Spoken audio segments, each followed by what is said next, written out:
Entrepreneurship is not one business and one startup and make or break. If you're an entrepreneur, you may have in and out of going and taking a W-2 job and doing other things. Entrepreneurship is oftentimes a lifelong pursuit. You need to fall in love with the problem of the opportunity and not your solution. Figuring out what the solution is, it's going to take trial and error. If I knew what would work, I would just go do it. All the things that had to come together, I can be like, I'm just smart. Or I can say, God designed me a certain way and he dropped me into some situations where I was able to do the things that he made me to do. This is the Relentless Pursuit of Winning podcast, where we are here to educate, equip, and inspire people to build extraordinary companies. We're so glad you're here. Don't forget to like, subscribe, and hit the bell so you can get updates every time we drop a new episode. Now let's get it started. Hey guys, welcome to another episode of the Relentless Pursuit of Winning podcast. My name is Rick Meekins. I'm going to be your host today. And in the studio, I have Eric Grafstrom of the ExitGuide. This is going to be a cool conversation. I think you're going to enjoy it. We're going to go in a few different directions with it. But Eric, why don't you start out by introducing yourself, letting our audience know who you are, what you do, and why you do what you do. Cool. Well, thanks for having me. This is going to be fun.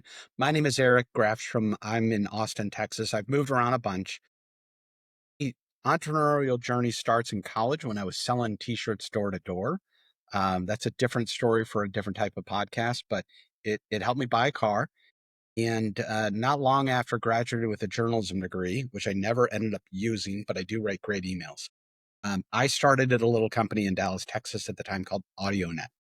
And my job was to sell webcasting in the year of 1995 and 96. And people did not have sound cards and speakers, which would have been an awesome question to ask during the job interview process, but I didn't. And that company turned into broadcast.com. Mark Cuban, Shark Tank, no, I can't get you Mavericks tickets. No, we don't stay in touch. He's a billionaire on TV.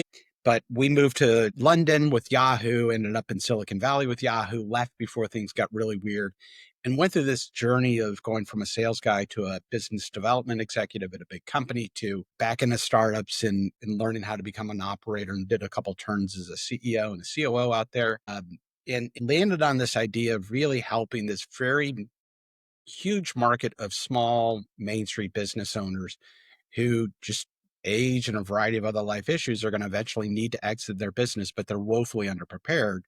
And how do we help them because they simply cannot access the M&A advisors, brokers, and other people who, are more up market.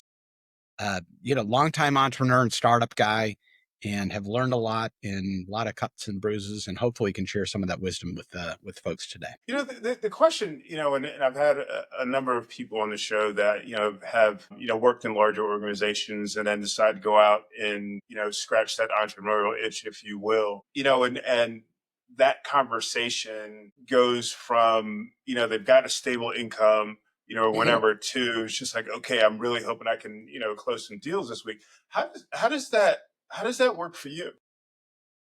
I tell people there's a difference between starting a business and starting a startup. And let me explain what I mean based on my own experience.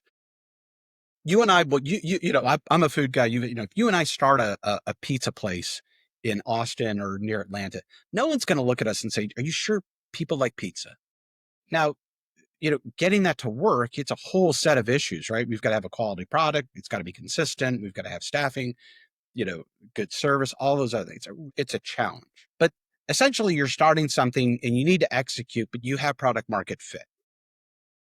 Whereas a startup is really a process that is all about figuring out whether a business can and should exist.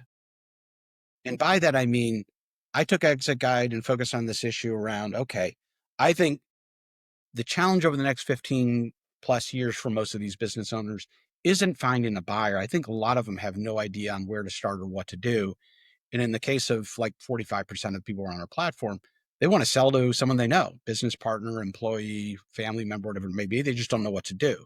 Other people say, well, I want to sell my business, but how do I even take it to market? What do I do? So what I tell people is, look, if you're coming from an environment where you've always operated in a product to market fit, before you make that leap, think about things like maybe you should look at franchising, where there's more of a playbook where, your job is to execute on the playbook. Still hard to do, but it gives you ownership, but you've got some kind of guardrails on that.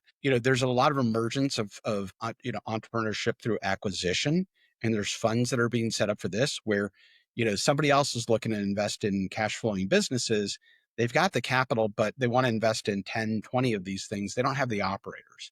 So if you're looking at leaving something with maybe a long history or decade or so of experience in the corporate world, entrepreneurship comes in many flavors, and it doesn't have to be starting something that doesn't exist today. That's a whole different skill set that those of us who do it, like myself, it's crazy. I don't recommend it to anyone. You have to know what you're getting into, and you can still be an entrepreneur with taking something that already has some structure and framework in place, or maybe even some momentum if you're going to buy a business, and moving into that. It is going to be a whole different world than working in a corporate environment. Whatever path you choose, buckle up. It's going to be interesting, but it oftentimes is super rewarding. Yeah, yeah. I'm thinking of a meme I saw not too long ago. It was an MMA fighter, and she's Okay. like, covered in blood, and she's just like, I did my best, and Yeah. Yeah. it was just it's just like Other that's entrepreneurs just are right like, yeah. Yeah. there. Let me get you the ice pack. I know what you're doing. Yeah. I know what it's like. Exactly. Yeah. They get up and do it again. Yeah, Yeah. absolutely. Yeah. Do this for me, just to kind of level the playing field. What does entrepreneurship, or what is an entrepreneur to you? To me, it's someone who is really taking in an idea and putting it into action. Generally, it's a lot of times it starts with I'm good at something or I'm passionate about something. And this is where the struggle is with scaling oftentimes for entrepreneurs.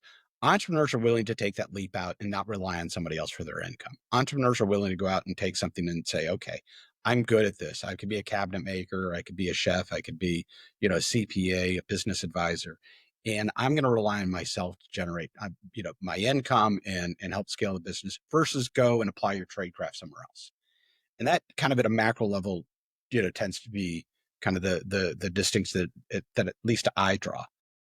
The challenge comes was when your business starts to grow and you have to be good at running a business and not at the trade craft. So it's the plumber who says, I'm no longer doing any plumbing work. I'm managing trucks and I've got a dispatch person. I'm doing these other things. And sometimes they thrive and they love it. Other times they're like, this is not what I signed up for. I started becoming a plumber and people kept calling and calling and calling. So I had to hire more people. And there's an opportunity, to either, dial it back and say, look, I'm just fine working on my own as an independent person and, having complete control, or upskilling yourself to be able to move away from the trade craft and into operating a business, or find somebody who doesn't know the trade craft, but they're good at running a business. But entrepreneurship really comes down to that comfort level of, I'm going to control my own destiny and I'm going to generate my own revenue and apply my trade craft for something that is mine, as opposed to doing it within a different construct like a company, a small business, or corporation. I like that. That's a great definition. You kind of alluded to the I'll call it the heart problem. How important is it for your heart to be involved? What you're passionate to be involved, or what you're passionate about to be involved with the success, of your venture. It's everything. I mean, what I tell people is, you know, you need to fall in love with the problem of the opportunity and not your solution. And Mhm. and by that I mean I started ExitGuide to kind of tackle this problem where most small business owners just don't know where to start and what to do. And I love the problem. Now, figuring out what the solution is, it's going to take trial and error. If I knew what would work, right, is most startup people would say, if I knew what would work, I would just go do it. And like, I'd be my, what, I don't know, ski chalet in Aspen, Colorado, and, running around. But, you know, Mhm. you're going to go through this and it's going to be hard. You're not going to make money. Like there's going to be all these things. If your heart is not in it, it's going to really make the challenges that you face day to day extremely hard and disheartening to get yourself motivated. I mean, there's always if you don't have a boss and your boss is you and things aren't going well, you are responsible for motivating you. That is Mhm. that is core to what it means to be an entrepreneur. And it's not easy every day. So you kind of have to have a purpose. Mhm. For me, I go back and forth. It's between a purpose and a fight, and in some ways they're the same thing. My Mhm. purpose is to democratize this M&A process for kind of small Main Street business owners. My fight is I think it's unjust that people who have bigger businesses or venture-backed businesses have access to talent that can help guide them through this process, and that a whole bunch of other people are shut out. Yeah. It aggravates me. I'm gonna keep it clean, but it it it annoys me to no end that most small business owners are kind of shut out from that. So I feel like I'm kind of fighting on behalf of them. Other days, it's a mission and it's a purpose to go do good in the world. And then I don't know, depending on the day or other things in my life, it may turn into a fight. But it's something that drives me and keeps me going as to why I'm doing what I do and making the sacrifices that I'm making. Yeah, that why has certainly kept me going. I've been doing this Absolutely, I bet. Yeah. for quite a while. Yeah. Yeah. It has to. Yeah. Yeah, yeah. Well, I was thinking about like all the things that I've been, doing for quite a while, in addition to my main business that I'm Mhm. passionate about, and Yeah. it's funny because it's always, well, I need to solve this problem. I need to take care of these people, or whatever it is, and it's like sometimes it's almost self-sacrificing. I feel like, because not Mhm. everybody's in the best position, that I need to help, that needs my help, you know. Um, and that happens. And that It does. happens. There's a guy that I met, and I love the way he put it. One time he was actually giving me some advice, and I was like, how can I felt really humbled by the fact that he would take the time. And he said, look, here's how I operate. I'm either really expensive or I'm free, but I'm never in between. And he's like, I like what you're doing and I want to help. And I've completely and totally stolen that. I don't know if he made that up or he stole it from somebody else, but you know, having been a lot of time in Silicon Valley and other places, you're around a lot of talent. I'm at the stage of my career in life where sometimes, somebody who, it really is just struggling and I'd like to pour it into them. And they're like, what can I do to help? I'm like, here's my deal. You're never going to pay me and I don't want anything and you're not going to give me equity. Let's forget about that. But I've got 20, 30 years on you. I want to help. The only thing I ask is you make me one promise is that in 10, 20 years, you're going to come across other wide eyed, bewildered, frustrated, exhausted entrepreneurs. And I just want you to do what I'm doing with you, do that, and promise me you'll do that with at least one other founder and entrepreneur. If we can all commit to doing that, then it's great. And then I have other people where they come in and they're like, okay, there's this tech company and VC backed. I'm like, yeah, here are my fees. I mean, I can absolutely, I can help you out. Here are my fees. And if that doesn't work for you, then that's okay. But I'm either good at what I do and you pay me what I'm used to making, or I'm free, but I'm not free for the people who have money and know the type of help that they need. I'm free to the people who maybe didn't get a chance to go to college. Maybe they didn't get a chance to grow up in a family that had any business orientation around it, or maybe they're just locked out of certain rooms. Those are the folks where I'm like, yeah, I got time for you. Yeah, yeah. I love that. I love that. I love that. What was it? As an entrepreneur, we talked, really briefly about that fluctuation in income and challenges that we faced. What was one that you faced, and how did you get out of it, or how did you I mean, even like mentally, get out of it, because sometimes these challenges are extremely consuming. They even require therapy. They yes and yes and yes. So I had a period where which kind of was the setup for ExitGuide where I was in fact I'm still do a bit of this, but it's not the mainstay of how I pay my bills. But I was getting brought into a couple of venture backed companies that really had gone sideways.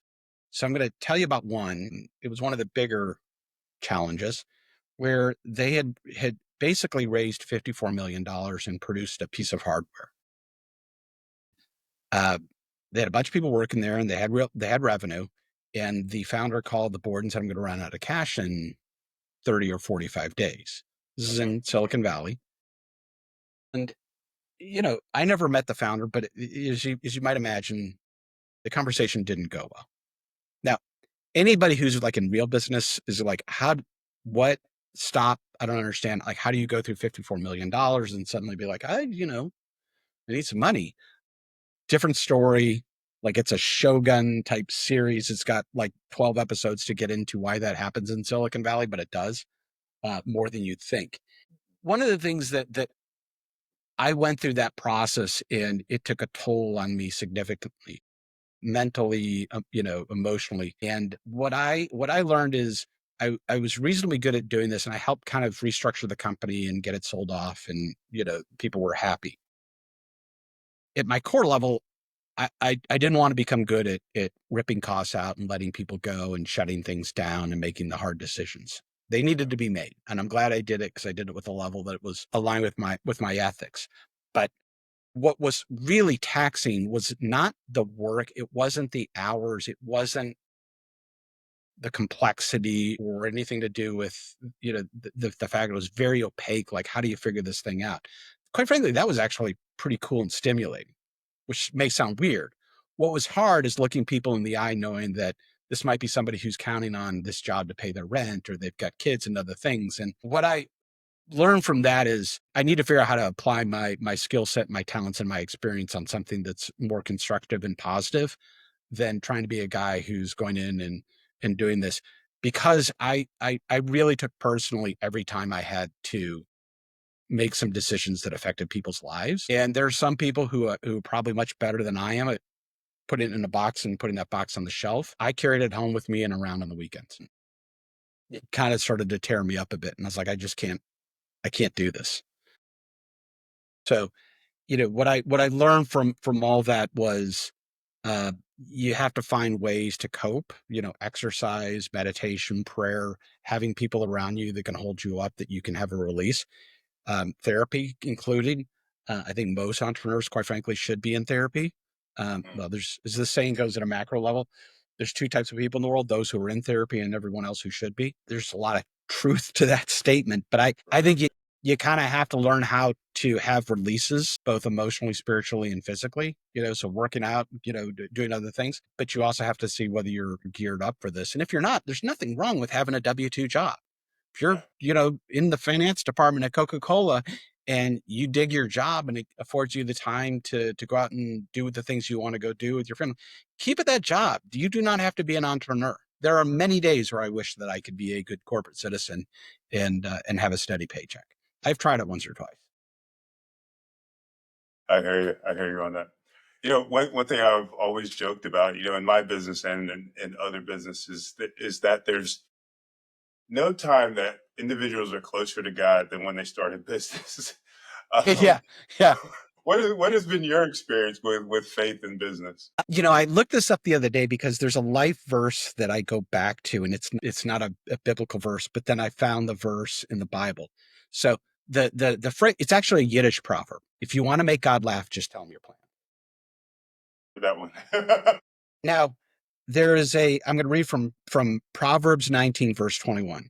This is NIV version. Many are the plans in a person's heart, but it is the Lord's purpose that prevails. So I think a lot about I would say my number one struggle when I look at things is, like a lot of people, I want to make sure that I'm doing what God has designed me to go do and what's his plan. Whether I'm doing that or not is something I get wrapped around the axle all too often. Something else when I've given my testimony to people is, I'm going to say a couple of things. I tend to use humor a lot. That's how I communicate. Is, unfortunately, God does not text. It would be so crazy awesome if he did. Because when I'm in these moments, whether I'm dealing with a struggle or maybe an opportunity that I'm excited about, I'll go out and maybe kind of try to have a prayerful conversation and do that. What I'm really looking for in my human nature is for God to give me some type of burning bush or text message that says, Eric, go left, don't go right, you know, love JC, and be like, ah, it's awesome. And I think being an entrepreneur is a very, very lonely thing. It deals with a lot of uncertainty. And what it really pushes is trust and relationship. And so, not every entrepreneur is a believer, and not every believer is an entrepreneur. But for me as a believer, I don't know how I would do this without being able to kind of have this ongoing dialogue with God. And, you know, every time I feel like I need something, should I stay on this path and do it? And there's always something that comes up and kind of falls out of the sky that seems to be an indication of keep going.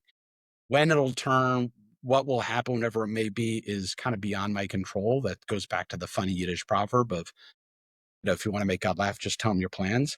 So doesn't mean I don't plan, but what I'm trying to do is to make sure that the plan that I'm moving toward is not just my plan, but that it's God's plan for me. And I think God rewards and he wants to see entrepreneurs succeed and have financial success and impact other people's lives. But if your motivation is to do that, to have boats and second homes and all these other things, even if you achieve it, I think it's super lonely. I've sat in more than one room with people who've kind of gotten to that point, and then they kind of ask the question of, why do I have all this? Mhm. I feel like when I'm out doing what I do, oftentimes I'm like, okay, God has designed me to do this. And I feel something in me that stirs me when I've had an impact on someone's life with my entrepreneurial skill set. And I credit that to God. I don't look at it as something I've done. I'm like, cool. I got the message. It wasn't a text. That's what I wanted. But like, you've given me this little, dash of thing in my heart that makes me reassured that I'm on the. Nice. I love that. So, if what is the, I guess, is there an indication um, that helps you understand, when you're in alignment with, with what God has for you in terms of your purpose, in terms of how you would impact those that you're called to serve? I gave my testimony about a month ago at a men's group that I go to, and a guy asked the same question. The benefit is I don't totally dig the answer that I gave him at the time because I was a little bit nervous. I mean, I'll get and talk about in front of 5,000, 10,000 people about business stuff. When you have to give your own and be reflective, in the moment, I didn't have a great answer. So I thought about this question. It's two things. One is there is a, to me, there's a piece that overcomes where even though there's ambiguity or doubt or uncertainty, there's just something that comes over me that says, I'm here, you've got this. I don't know how to describe it other than it's just a piece. The easier aspect of it is the inverse. It's like I know that I've kind of gone off the path, so to speak, and things don't work, or it's this doesn't feel right. And so uh, I don't know that I have a good, clean, theological, like pithy answer for this, other than if I feel like I'm filled with the Spirit, then I am getting a sense of when I'm at peace and have surrendered and I'm doing what God has to do. And that can happen to all sorts of practical things in our world. But I also feel like the inverse is true when I know that I'm drifting away and going off on something that's me trying to force my own will into a situation or trying to make something work for the wrong reasons. And it's after the fact, oftentimes, where I'm like, what happened? And then, dawns on me a second later. I'm like, oh, yeah. Okay. Got it. All right. Cool. Got it. Fair enough. Awesome, awesome. Here's the I guess kind of weird question, the on the fire question, so to speak. So, as a believer, if you will, what's it, as a believing business leader, what's that daily walk like? When you're in communication with God, you're running your business, you're interacting with other people, et cetera, et cetera. What is that like?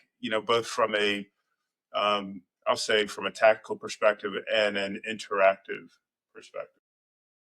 I think most of this comes down to how I am thinking about my business and how I'm interacting with anything and everything about my business. Maybe it's an article that I'm writing, maybe it's a potential client that I'm talking to, or maybe it's something else. And trying not to move into, the apex predator, Silicon Valley guy of just running right at it. Cause it's in me. That's in me. That's in me. Like I've had things where a switch will flip and, in an intense negotiation, I don't shy away from conflict. And so what it's like is trying to move away from that much closer to somebody may be aggressive because of a hurt that they have or how they, have operated or something that's gone on in their life or, is the article kind of really helping people see a bigger picture and give them comfort, or is the article something around like just do these three things? I think for me, it's how do I bring more of a kind of a Christ-like behavior to every interaction? It's hard. I miss it all the time, but my heart is there and it's an effort to it. Mhm. You know, shocking news. When I do that, things go much better. The question is, well, dummy, why don't you do it all the time? And I'm like, that is such a outstanding question, which I don't have a good answer. But again, going back to kind of humor and analogies, the way I view it is my kids are adults. They're out of the house now, but if you've ever been in the grocery store, sometimes they have these shopping carts and underneath they've got a little plastic car and it's got a steering wheel. And it's so instead of sitting your kid in the basket, they can sit underneath while you're shopping. And I always look at that and I'm like, I'm in the cart below is like, it's like I'm a 3-year-old and I'm moving around thinking like I'm driving this thing, Uh, and it's not, I mean, we all know, like we smile when we see the kid turning the wheel. And I'm like, God's up there pushing the cart. I'm below, like, woo, I got this. And I'm doing this and doing all these things. And he's just like, he smiles, nods, and he's like, of course you do. Of course you do. he's like, Yeah. cute. Yeah. Yeah. It's all right. Stop touching things and getting your hands dirty. I'm like, all right, I got it. I'll keep it in the cart. But it is I view it as trying to invite God into my, you know, day-to-day rhythm and check in, and almost like I had like I had this advisor there, which I do. I mean, Mhm. it's like, how do I think about this? Should I do this? Should I do that? Like, kind of be with me as I'm writing this response to this kind of acrimonious email. What can I do here? How do I do that? But it takes intent and a desire to want to do that, Yeah. and Oh, an acceptance when you don't do it, to then say, all right, we all get, as believers, we get to dust ourselves off and go back and be like, I misfired. And, God says, I know. It's all right. Try again. Be like, cool. I feel better. Thank you. that's absolutely great. That's absolutely great. What's been your biggest God moment as an entrepreneur? Mm. Just showed up. You're minding your own business and blah blah blah. God just shows up. You're just like, oh my. I think it's been a stretch. I don't know that there's a singular moment, but I will tell you what I firmly believe. I grew up nice kid in the Midwest, went to school, got a journalism degree, and for all intents and purposes, I should have never done anything I've done over the past 25 years. Like I should, on a worldly view, who would, in the right mind, have me run some kind of hotshot Silicon Valley company that raised millions or tens of millions of dollars? That's insane. I mean, I have ADHD. I've never taken a business or a finance class. I've never taken a legal class. I have no technical skills. I can't code. So, it was, then I moved out to Silicon Valley and I'm in the room and I went to Wharton, I went to Stanford, and like, what'd you get a B- journalism degree? Uh, so for me, it was going through, and there's been ups and downs for this, and kind of laying it all and string it all together and say, God has been there the whole time. And who am I to think that I was the one who got me there? I mean, like I banged out 60, 70 cold calls a day in a warehouse in Dallas, Texas, and it turned into broadcast.com. People were like, oh, Mark Cuban and everything. I'm like, 100%. And then I got to meet, Jerry Yang, and then I got to be on the Sand Hill Road. I think there's been this constant, and there was probably more of a moving toward it. It wasn't obvious to me when I was younger, but as I've moved through this, it's a realization. All the things that had to come together for that to line up and for me to have those types of opportunities, I can either go back and be like, yay, Eric, I'm just smart. I'm just amazing. Or I can say, boy, God designed me a certain way. And thankfully, he dropped me into some situations where I was able to do the things that he made me to go do. I owe those opportunities to him, including the hard stuff, which is always the thing, is to be like, okay, what happened here? What's the thing that I'm supposed to take away? So I attribute my whole entire career arc to being an extended God moment, some of which I was paying attention, much of which I was not. But I'm better at paying attention and being reflective on it than I was when I was 30, like a million times. Do you feel like the talents and gifts that you've been given, do you feel like you've invested them wisely? Mostly, yeah. I mean, I think all of us would like to do more, but having moved to Austin, I'll go to events.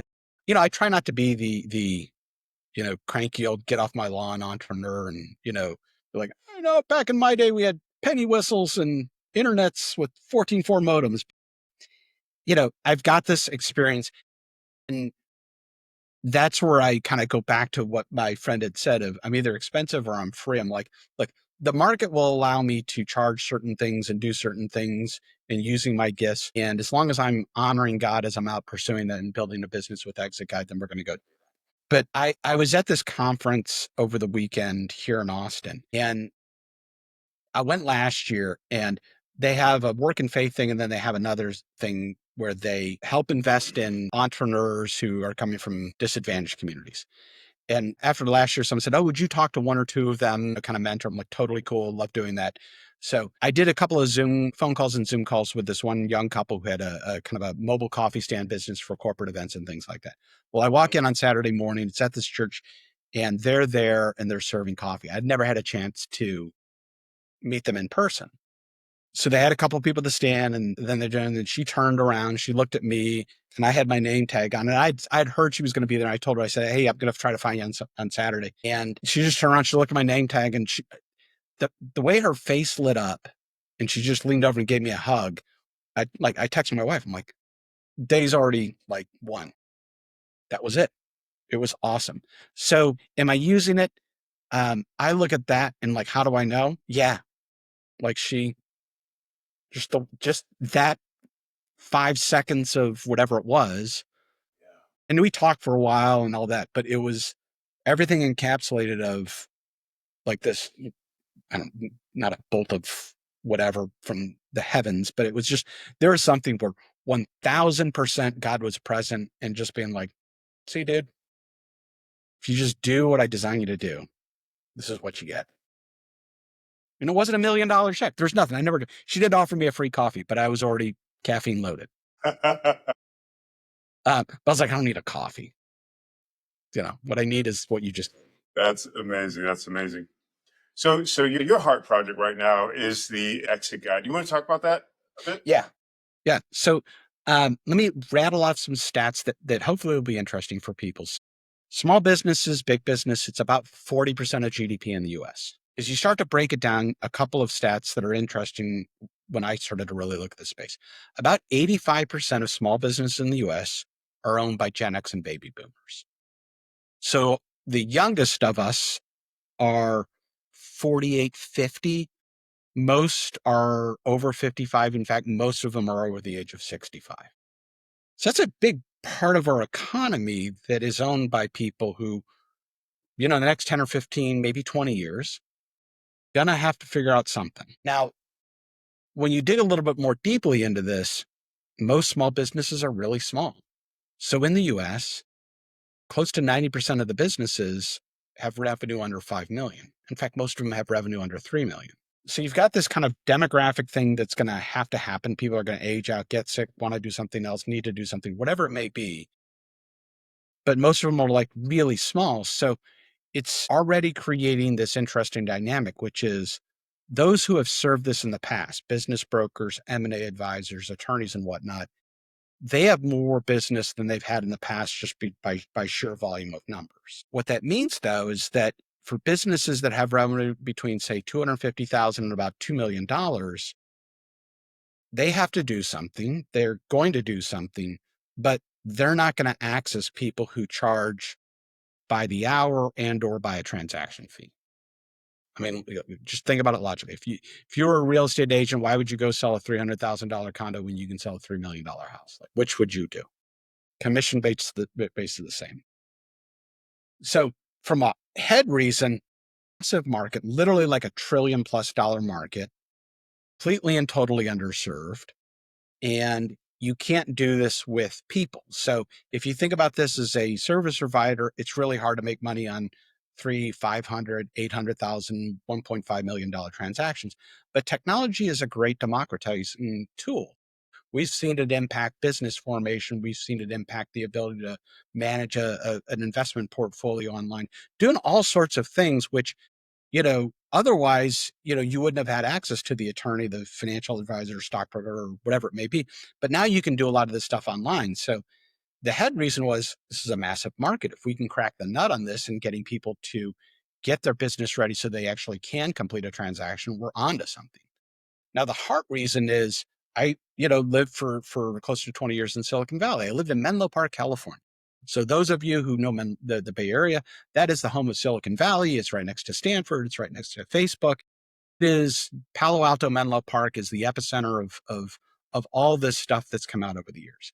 I was blessed to live there. If I needed help with something, let's say I was working on one of these kooky, somebody spent a bunch of money and went sideways with their startup.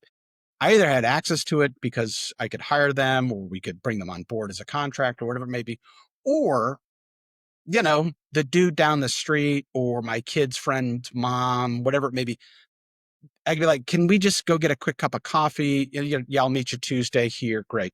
I'm getting amazing world-class advice on stuff for coffee, or I have access to it. The rest of the world does not operate that way.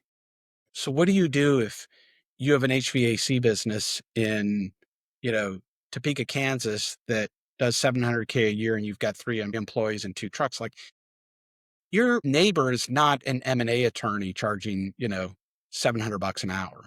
You are not like, you're not in this, but your reality is still real. So my heart reason is I feel like there's an inequity, and there's not justice being served to people who have created real businesses with real revenue, and they've fed their kids, put a roof over it, and done all the things they need to go do, paid their taxes, to look at it and say, for all your hard work, we're going to say the only way for you to see any type of benefit from that through a transaction is to pay a bunch of money to people who don't want it. And that kind of pisses me off. So my heart reason for doing this is I feel like this is huge opportunity to give people access, and we can build all sorts of cool stuff, and we have. What we're selling, hopefully, is confidence and comfort, so that someone can say, I wanted to sell my business to Rick. He's been my general manager for the past couple of years, or I want to go find a buyer in my local community. I have no idea what I'm doing to at least they've paid a little bit of money. And before they're ready to kind of really get into that transaction, they're like, okay, I know what my business is worth. I've got all the information to kind of package this thing up, and I've taken it to market, and I know what to expect if someone comes in and starts poking their nose into my business. Boy, I actually am coming into this. I don't know what the outcome will be, but at least I feel prepared and comfortable with what I'm about to go do. If we can get them to that, we've won. We've won the day. Wow. Wow. And how do you do that? So what happens is people just come onto our platform, they create an account for free, and then, we're going to change up the price in a bit, but for $500, they get access to an online dashboard that breaks everything down. So you got to write some stuff.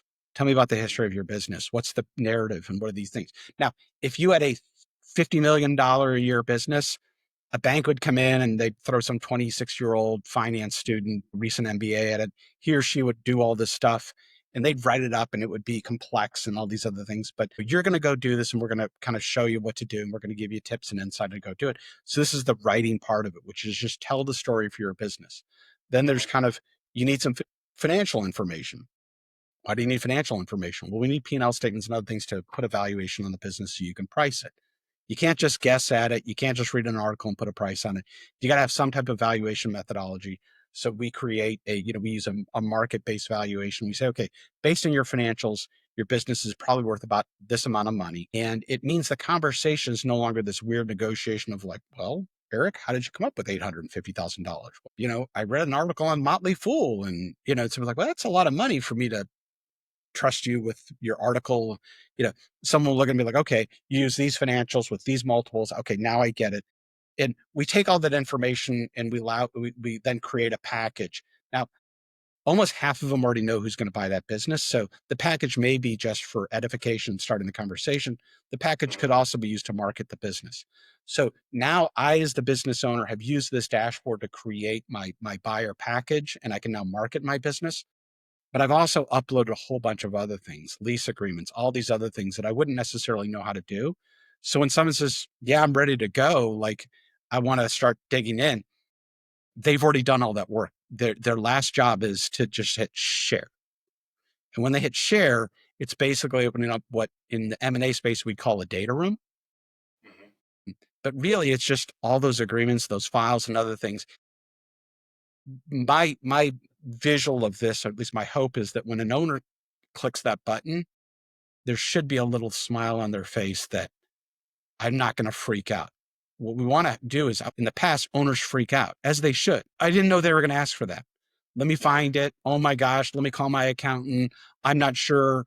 That may be on my old laptop. Maybe I put it in Dropbox. I'll have to find it, and they freak out. If they've used the platform and they're using that dashboard and found, they're like, I know pretty much everything's there. Now, someone may have some weird thing that I forgot to upload or whatever it may be, but a buyer should come in and be like, she's got her act together. There's her lease agreement, employment agreements, there's her P&L statements, tax returns, balance sheet, all this other stuff. I understand her business. I understand the KPIs they're using. This thing's pretty buttoned up for a business that turns over $650,000 a year. How did she know how to go do this? And so what we're doing is we're taking this online approach, which a lot of people are getting comfortable with doing a lot of things online, from applying for a home loan to everything else. And we're bringing that into a very simplified process for getting your business so you can sell it. And that means packaging it and presenting it, but also moving through the due diligence and transaction process. Wow, wow. That's a lot. That's a lot. I've seen like some of this process, and that's a lot. That's certainly a lot. Tell me something. Have people gone through it already? Yeah, we've had a couple thousand people go through our platform. You know, largely it's DIY. If somebody feels like they need help or they just want a perspective, they pay for a coaching session. And that's just $200 an hour. And it could be with myself, or it could be somebody with a subject matter expert in something like tax or whatever it may be. And what I will tell you is most people will come in the door and say, I have no idea what I'm doing. And that's partially true, but they know more than they think they know, and they're more equipped than they give themselves credit for all too often. So the joy for us is when we see somebody who actually gets gets a transaction done. And they're Mhm. like, yeah, I didn't, like, maybe they got a lawyer for that last little bit or whatever it may be. But just knowing that somebody was able to actually come into something fearful, uneducated, doubtful, and all those other things, and being like, all right, like, yeah, this worked. So we've had, dozens of people actually, at least as far as we know, complete a transaction. There's people who may have done that without telling us, but it's an awesome feeling when you get an email from an owner who's like, I would have never known how to do this without you guys. Can imagine. I can imagine. Amazing. Amazing. We have run out of time. Is there anything you want to leave our audience with? Don't keep your dog in your office when you're doing a podcast. That's one. So if you're barking in the background, so that's pro tip number one from me. No, look, yes, entrepreneurship is a journey. I've done stints inside corporate world, and sometimes it's to refill the coffers, or sometimes I just had other stuff going in my family. Entrepreneurship is not one business and one startup and make or break. And if you hit it, then you're going to be great. And if you don't, then you need to go back to it. It is if you're an entrepreneur, people dabble in entrepreneurship. If you're an entrepreneur, you may have in and out of going and taking a W-2 job and doing other things. And that doesn't take away from you being an entrepreneur. Entrepreneurship is oftentimes a lifelong pursuit, and it may involve multiple attempts. It may have some highs and some lows, but it is absolutely unequivocally a journey. I don't recommend doing it alone. If you're someone of faith, then trust me, you're going to need God more than you think. Uh, you know, give yourself some grace to kind of go through that entrepreneurial journey and view it as, all right, maybe I'm not in that season right now to be doing something entrepreneurial or startup-y, but that time will come again. And, try to align your plan with God's plan. Otherwise he's going to laugh. Great stuff. Great stuff. And if somebody wants to connect with you or get in touch with you or get a Yeah. readiness Yeah. consultation, what's the best way to do that? Two things. One is you can go to ExitGuide.com and just get started. You don't need to talk to me. I enjoy talking to people. You don't need to talk to me. If you're interested in learning more, it's Eric at ExitGuide.com. That's Eric with a C, so ERIC at ExitGuide.com. I'm out there on all the, well, no, I'm not on Facebook, but I'm out there on LinkedIn and others. Grafstrom is just like Nordstrom. So if you're familiar with the store, replace the Nord with Graf. So it's Grafstrom. And I do not have a retail empire or trust fund behind my name, unfortunately, either. So it's the other big difference between me and the Nordstrom family. But yeah, Eric at exitguide.com, Eric Grafstrom. You can find me on LinkedIn and on podcasts like this. If you are listening to this and you send me an email, I'll try to do something for you as far as a discount. Mention my friend Rick. Say he's cool. If you don't say he's cool, I won't give you the discount. Say he's cool, and I will be sure to give you a discount. Awesome. Thank you. Thank you. Eric, thank you so much for being on the show. Really enjoyed Wonderful our to be here. conversation. Yeah, Okay. thanks so much, Rick.